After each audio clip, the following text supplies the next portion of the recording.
সারা জীবন শোনার পরেও বছরে দুদিনের বেশি নামাজ পড়ে না, সারা জীবন শোনার পরেও দাঁড়িয়ে দাঁড়িয়ে পেশাব করে, পেশাব করে পানি নেয় না। সমাজে অনেক মহিলাও আছে পেশাব করে পানি নেয় না।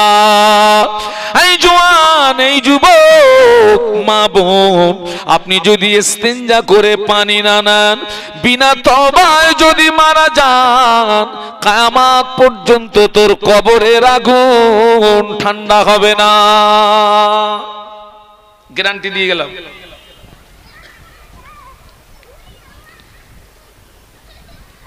এ মানুষ আছে না নেই?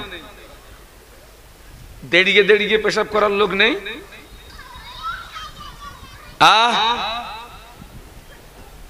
আমাদের ঈমান দেখেছেন? আমাদের ঈমানের পাওয়ার দেখেছেন?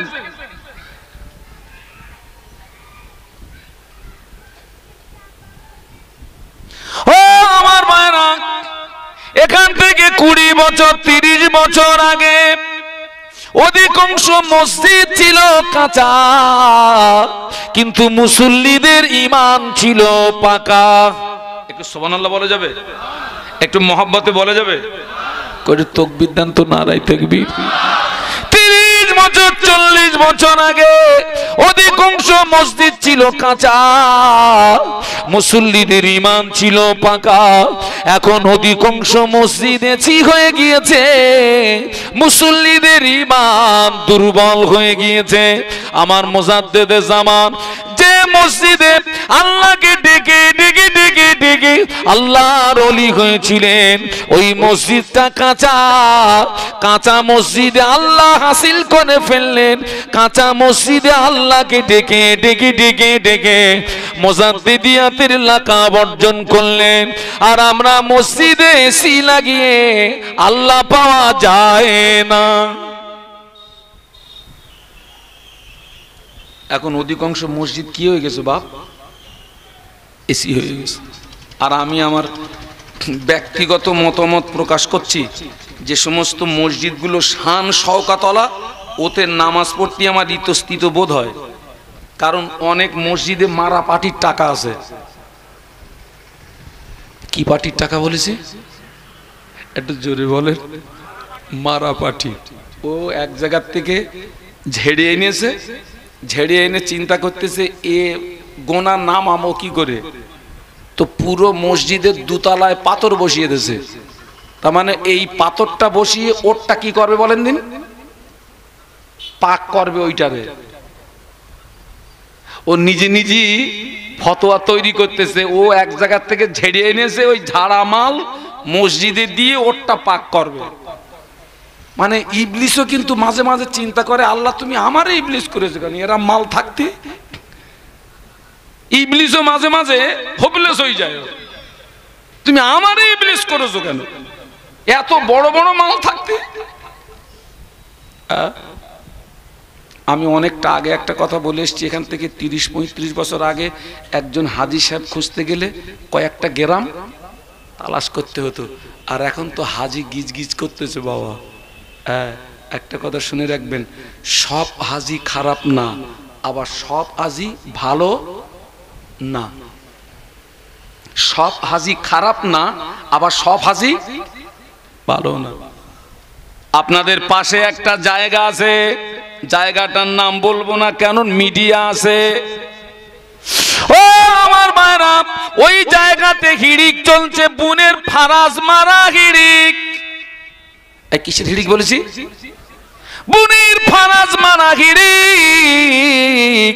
বুনের ফারাজ মেরেছে 10 লাখ, হজে খরচ 5 লাখ।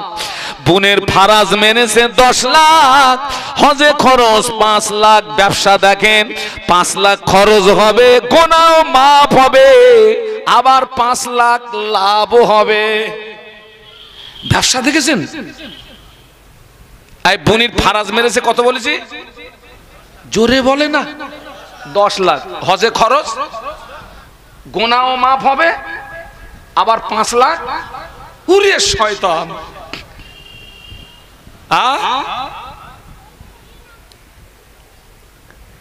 কাবা শরীফের গায়ে একটা পাথর আছে, ওই পাথরটার নাম হলো হাজরে আসওয়াদ।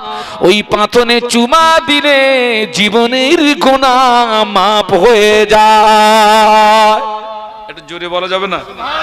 একটু মহব্বতে বলেন না। আপনারা কথাটা শুনেছেন না শুনেননি যে ওই পাথরে চুমু দিলি গুনাহ? আচ্ছা, ওতে কি ওই চুমুই কি সব গুনাহ মাফ হয়? হ্যাঁ, আল্লাহ আমাকে দুবার নিয়ে গেছে ফরজ হজে। তা আল্লাহ প্রথমবারের হজে 3 বার ডাইরেক্ট ওই পাথরে চুমা দেওয়ার সুযোগ দিয়েছিলেন, ডাইরেক্ট। আর ওই পাথরে চুমা দেওয়া খুব রিস্ক, ওখানে অনেক লোক মরে। ওই জায়গাটায় নদীতে ঘোল দেখেছেন, ঘোল, ওই রকম নদীর ঘোলের মতন অবস্থা। অনেকে ওই জায়গায় চুমু দিতে গিয়ে পাকাল মাছ এরকম ধরলে এই জায়গার থেকে ফুস করে বেরিয়ে যায় না, ওই মানুষের চাপে ওই রকম অনেকে উপরে উঠে যায়। তা আল্লাহ আমাকে 3 বার সুযোগ দিয়েছিলেন ডাইরেক্ট, আর দ্বিতীয়বার হজে গিয়ে আর ডাইরেক্ট পারিনি। আর এই এখান থেকে 2 মাস আগে আল্লাহ আমাকে একটু ওমরায় নিয়ে গেছিলেন। তা আমি খুব ভয় পাচ্ছিলাম ডাইরেক্ট চুমা দিতে। দূর থেকে ওই পাথরের দিকে হাত ইশারা করে হাতে চুমা দিলে হয়ে যায়, কিন্তু মনটা চায় একটু ডাইরেক্ট চুমা দিতে। তো আমার সঙ্গে আমার ছেলে ছিল, আমার স্ত্রী ছিল, আমার মেয়ে ছিল। তো বাবা, ছেলে এখন নওজোয়ান, আর বাপ এখন তো বুড়ো হয়ে গেছে, রাত জেগে জেগে বুড়ো হয়ে গেছি। তা আমি ওই জায়গাটায় যেতে খুব ভয় পাচ্ছি। তা আমার ছেলে বলতেছে, আব্বু তুমি আমার সঙ্গে এসো, আমি তোমাকে সুযোগ করে দিচ্ছি। ও তো বেশ ঠান্ডা গন্ডা, আল্লাহর রহম, খুব সহজেই ও হাজরে আসওয়াদ পাথরে চলে গেল, ফাঁক করে দিয়ে আমার ঘাট ধরে ওর ভিতরে ঢুকিয়ে দিলে। আমার আব্বা চুমা দাও, আমি চুমা দিলাম। হাজরে আসওয়াদ পাথরে চুমা দিলে জীবনের গুনাহ মাফ হয়ে যায়। কোন কোন গুনাহ মাফ হয়? আপনি নামাজ কাজা করেছেন, পাথরে চুমা দিলে আল্লাহ চাইলে নামাজ কাজা করার গুনাহ মাফ করে দেবে। আপনি রোজা ছেড়ে দিয়েছেন, আল্লাহ ইচ্ছা করলে ওই চুমা দেওয়ার বদৌলতে রোজা ছাড়া গুনাহ মাফ করতে পারে। মিথ্যা কথা বলেছেন, হাজরে আসওয়াদ পাথরে চুমা দিয়েছেন, আল্লাহর যদি দয়া হয় আল্লাহ মিথ্যা কথা বলার গুনাহ মাফ করে দেবে, কিন্তু ঝাড়া পাটির গুনাহ পাথরে চুমুই ক্ষমা হয় না। আল্লাহ মুসলমানদের বিজয়ী দান করেছিলেন। একটু মহব্বতে বলুন না সুবহানাল্লাহ। আল্লাহ রাসূল কেঁদে কেঁদে দোয়া করেছিলেন, আল্লাহ বদরের যুদ্ধে আপনি মুসলমানদের বিজয়ী দেন, এরা যেন জয়ী হয়, এরা যেন জয় লাভ করে। কারণ এই বদরের যুদ্ধে যদি মুসলমানরা হেরে যায়, হয়তো ইসলামটা এ পর্যন্ত কি হয়ে যাবে? সমাপ্ত হয়ে যাবে। আল্লাহ পাক বিশ্বনবীর দোয়া কবুল করে ওই বদরের যুদ্ধে আল্লাহ মুসলমানদেরকে আল্লাহ বিজয়ী দান করেছিলেন। একটু মহব্বতের সঙ্গে বলুন। যুদ্ধ শেষ হয়ে গেল। ও আমার ভাইরা, ওই বদরের যুদ্ধে 14 জন সাহাবী শহীদ বরণ করেছিলেন। ইন্না লিল্লাহি ওয়া ইন্না ইলাইহি রাজিউন। অনেক কাফের নিহত হলো। যুদ্ধ যখন শেষ হয়ে গেল, আল্লাহ নবী সাহাবীদের বললেন, ও আমার সাহাবীরা, যে কাফেররা নিহত হয়েছে ওদের লাশগুলোকে একটা জায়গায় নিয়ে এসো। যাও, এই যুদ্ধে যে সমস্ত কাফেররা নিহত হয়েছে ওদের লাশগুলোকে একটা জায়গায় নিয়ে এসো। সাহাবীরা সব কাফেরদের লাশগুলোকে একটা জায়গায় সমাবেত করলেন। আল্লাহ নবী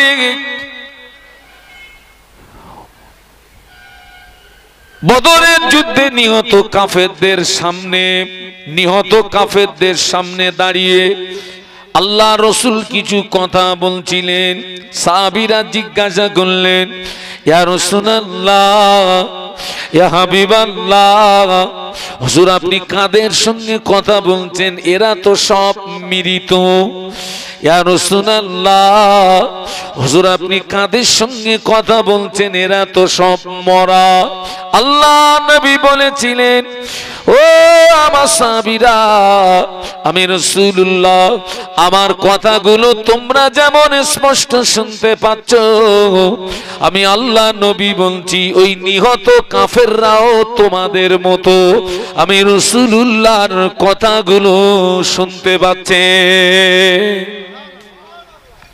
ও সাহাবীরা, আমার কথাগুলো তোমরা যেমন শুনছো, তথৈবচ ওই নিহত কাফেররাও আমার কথাগুলো শুনতে পাচ্ছে স্পষ্ট।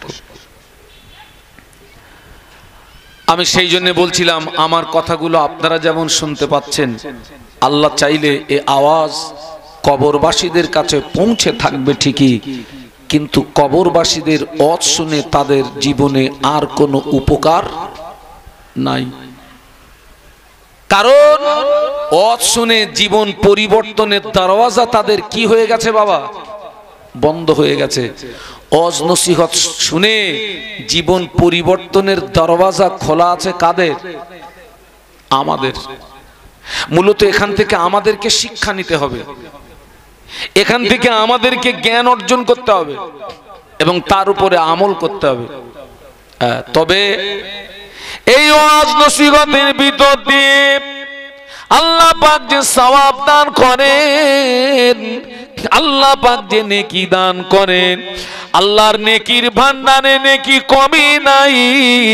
আল্লাহ পাক এই নেকি তার জীবিত বান্দা বান্দি দিগকে যেমন দান করেন, আল্লাহ পাক সওয়াব তার মৃত বান্দা বান্দিদেরকে যেমন দান করেন, আল্লাহ পাক সওয়াব তার জীবিত বান্দা বান্দিদেরও তেমন দান করে থাকে। বাবা, আল্লাহর নেকির ভান্ডার থেকে বান্দাকে নেকি দিলে আল্লাহর নেকির ভান্ডার কমে নাকি? না বাবা। একটা পানির উদাহরণ দিচ্ছি। পানি মক্কা শরীফে জমজমের কূপ আছে। জমজমের কূপ হযরত ইসমাঈল আলাইহিস সালামের ওসিলায় পাওয়া যায়। সেইখান থেকে আজ পর্যন্ত কোটি কোটি কোটি কোটি আল্লাহর বান্দা বান্দি জমজমের পানি পান করে। মক্কা মদিনাবাসী জমজমের পানি পান করে। আল্লাহর খাসি বান্দা বান্দি জমজমের পানি পান করে। কত পশু পাখি জমজমের পানি পান করে। আজ পর্যন্ত জমজমের এক ফোঁটা পানি কমে নাই। একটু মহব্বতে বলতে পারলেন না? ও বাবা, ও জমজমের পানি যদি না কমে, আল্লাহ বান্দাকে নেকি দিলে আল্লাহর নেকির ভান্ডারে নেকি কি কমে? আল্লাহ এই ওয়াজ নসিহতের ভিতর দিয়ে যে সওয়াব দান করেন, আল্লাহ জীবিতদেরকে যেমন দেন, আল্লাহ মৃতদেরকেও তেমন দান করেন। একটু বলুন সুবহানাল্লাহ। তবে একটা কথা মাথায় রাখবেন, আমরা যে কবরবাসীদের রুগে রুগে ইহসানে সওয়াব করি, কবরবাসীদের রুগে রুগে সওয়াব পৌঁছাই, আমাদের পাঠিত সওয়াবে সব কবরবাসী কবরে উপকৃত হয় না। সব কবরবাসী কবরে আত্মায় শান্তি পায় না। একদল কবরবাসী আমাদের পাঠিত সওয়াবে তারা কবরে আত্মায় শান্তি পায়, তারা কবরে আত্মায় শান্তি পায়। আর একদল কবরবাসী কিছুই পায় না, শুধু রোনাজারি করে, কান্নাকাটি করে। এ বাবা, কত বুঝতে পারছেন না পাচ্ছেন না? সবাই কিন্তু কবরে উপকৃত হয় না। একদল কবরবাসী উপকৃত হয়, আত্মায় শান্তি পায়। আর একদল কবরবাসী কিছুই পায় না, হাহুতাশ করে, রোনাজারি করে। আপনাদের মনে অটোমেটিক প্রশ্ন এসেই গেছে, কোন কবরবাসীরা উপকৃত হয়, কোন কবরবাসীরা উপকৃত হয় না। আল্লাহ পাক জানে আমার বান্দা গুনাহ করবে, আল্লাহ পাক জানে আমার বান্দা অন্যায় করবে, অপরাধ করবে। আল্লাহ বলে বান্দা তুই অন্যায় করার পরে, অপরাধ করার পরে, গুনাহ করার পরে তুই আমার কাছে এভাবে দোয়া চাইবি, আল্লাহুম্মা গফির লানা, আল্লাহ পাক তুমি আমাকে ক্ষমা করো, ওয়ালি ইখওয়ানিনাল্লাযিনা সাবাকুনা বিল ঈমান, এবং আমার ওই সমস্ত ভাই দিগকে ক্ষমা করো যারা ঈমান নিয়ে কবরে, বলুন সুবহানাল্লাহ। আমাদের পাঠিত সওয়াবে ওই কবরবাসীরা উপকৃত হয় যারা ঈমান নিয়ে কবরে চলে গেছে। বাবা আমার কথা বুঝতে পারছেন? কি নিয়ে? ঈমান নিয়ে। শর্ত হচ্ছে ঈমান। শর্ত কি? ঈমান। যিনি ঈমান নিয়ে কবরে চলে গেছেন ওই কবরবাসীরা উপকৃত হয়, আত্মায় শান্তি পায়। আর যারা ঈমান হারিয়ে কবরে চলে গেছে বাবা, ওদের কবরে যদি উহুদ পাহাড় সমান নেকি ঢেলে দেওয়া হয়, কাজ হবে না বাবা। আমি দুনিয়ার একটা দৃষ্টান্ত দিচ্ছি। এই কমিটির ছেলেরা ওরা আমার সঙ্গে যোগাযোগ করেছে মোবাইলের মাধ্যমে। কিসের মাধ্যমে বলেছি? মোবাইল। এখন মনে করেন কমিটির ছেলে ও টাওয়ারের ভিতরে আছে আর আমি টাওয়ারের বাইরে আছি, আমাকে পাবে? আবার উল্টোটা ধরে নেন, কমিটির ছেলে টাওয়ারের বাইরে, আমি টাওয়ারের ভিতরে, আমার সঙ্গে যোগাযোগ করতে পারবে না। শর্ত হচ্ছে যিনি কবরে চলে গেছেন উনি যদি ঈমান নিয়ে কবরে গিয়ে থাকেন, আর আমরা যারা কবরবাসীর জন্য ওকালতি করতে এসেছি আমরা যদি ঈমানদার হই তবেই কানেকশনে কাজ হবে। একটু জোরে বলুন, আর একটু মহব্বতে বলেন।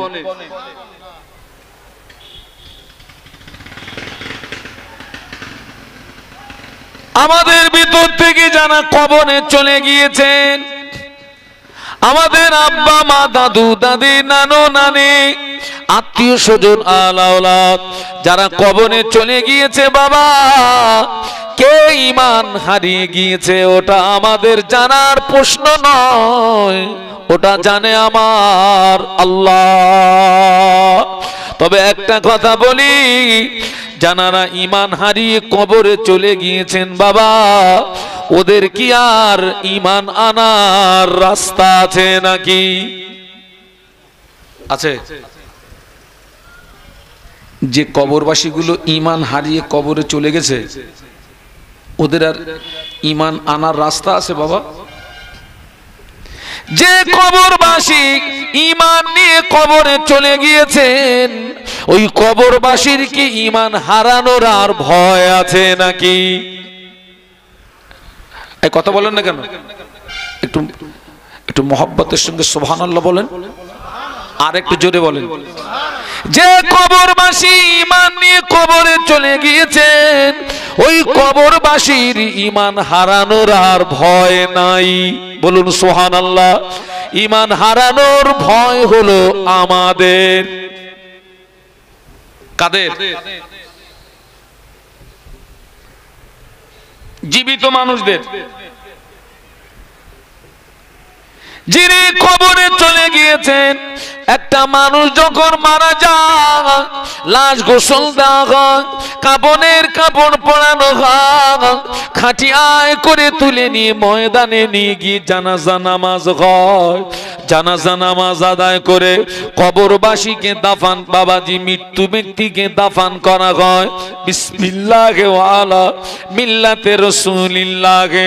কবরের ভিতরে শুইয়ে দিয়ে 40 কদম আসতে যতটুকু সময় এর ভিতরে দুইজন ফেরেশতা কবরের ভিতরে আসে। কবরবাসী আল্লাহর হুকুমে জিন্দা হয়ে যায়। ওই ফেরেশতারা কবরবাসীকে তিনটে প্রশ্ন করে, মার রব্বুকা ওয়া মান নাবিয়ুকা ওয়া মা দীনুকা। ও বান্দা, তোমার রব কে, তোমার নবী কে, তোমার দিন কি? যারা কবরে চলে গিয়েছে বাবা, ওই তিনটে প্রশ্নের পর্ব কমপ্লিট হয়ে গেছে না বাকি আছে? কমপ্লিট না, বাকি আছে। কাদের? কাদের? আমাদের।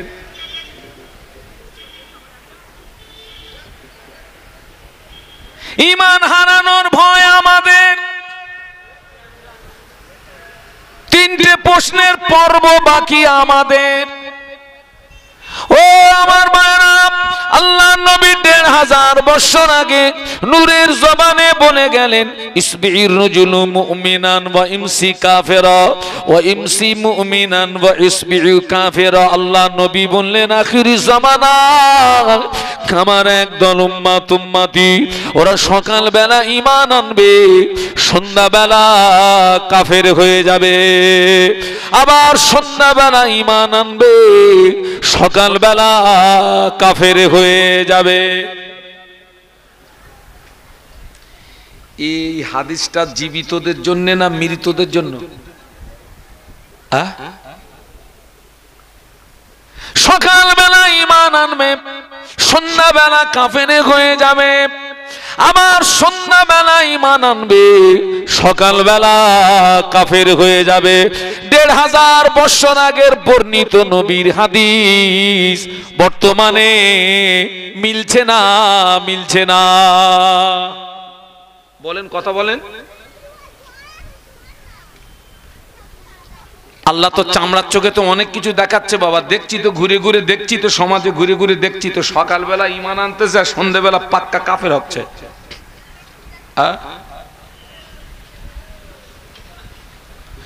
ও আমার বাপ, আল্লাহ নবী ১৫০০ বছর আগে একদিন খুব আক্ষেপের সঙ্গে দোয়া করেছিলেন, আল্লাহ পাক আমার উম্মতি দিগকে যেন ১৪০০ হিজরি না দেখতে হয়। কেননা ওই হিজরিটা, ওই যুগটা, ওই জমানাটা তো ভয়াবহ জমানা হবে।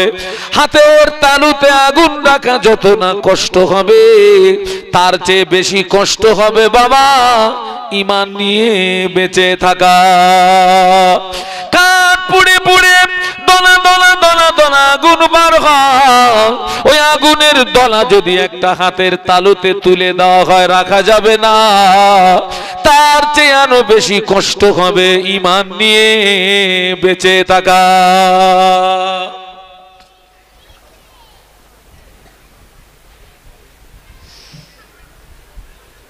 আমরা ঈমানি জায়গাতে দুর্বল না মজবুত? একটু কথা বলেন না। দুর্বল না মজবুত? দুর্বল।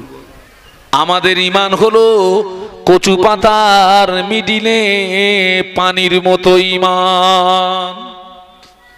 দেখবেন বর্ষাকালে আল্লাহর আসমান থেকে রহমতের পানি বর্ষণ হয়।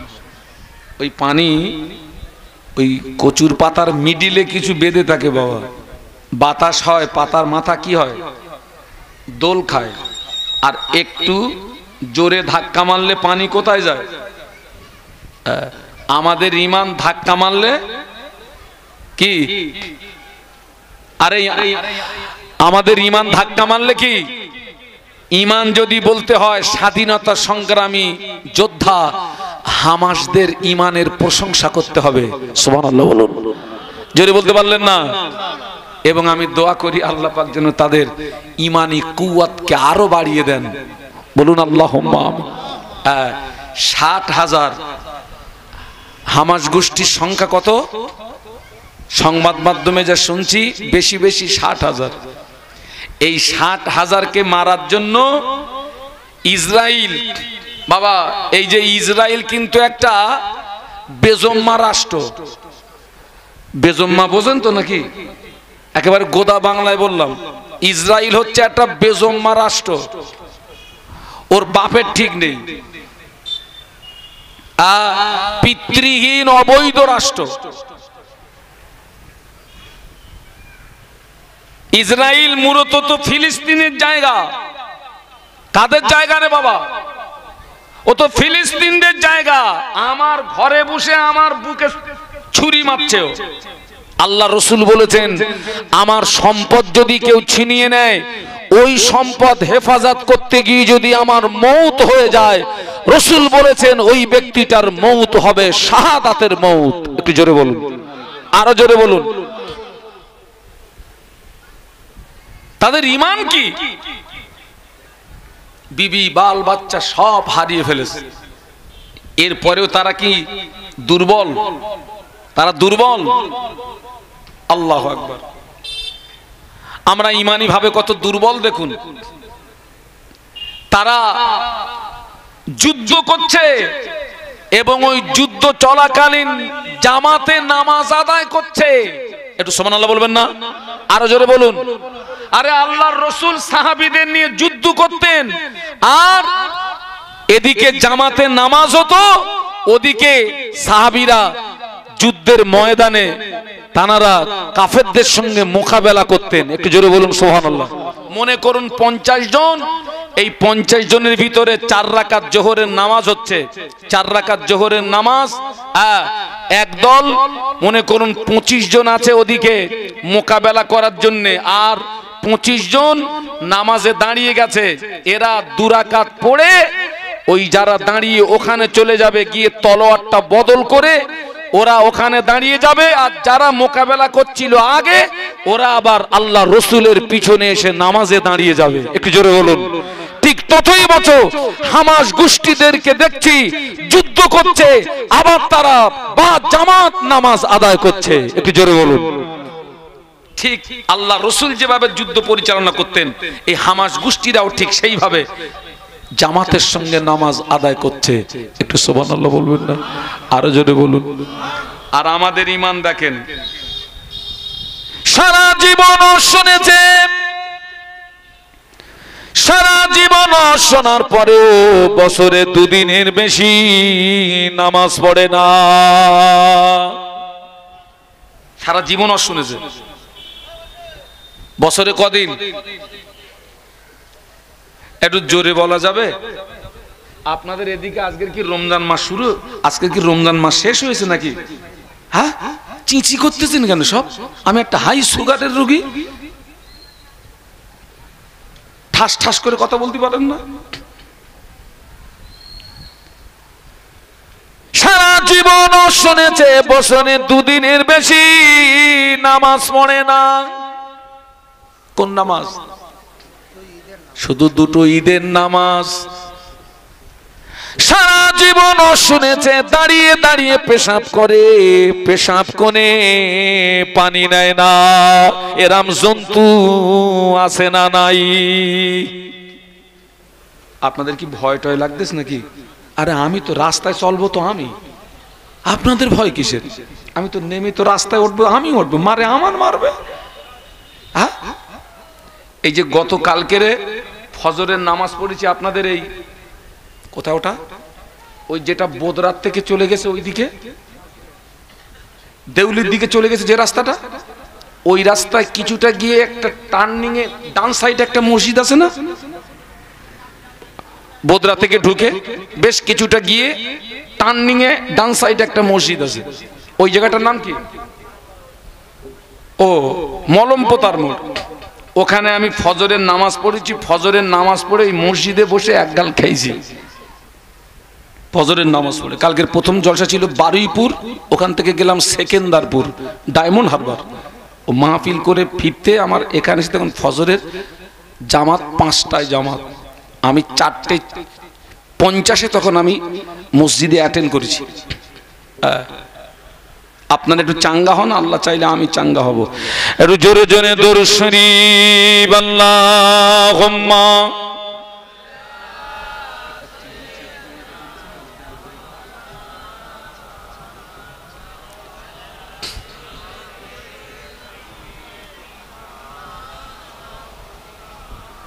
पैगंबरों का रोजा दिखा दे खुदाया, दरे मुद्दत से मिला दे खुदाया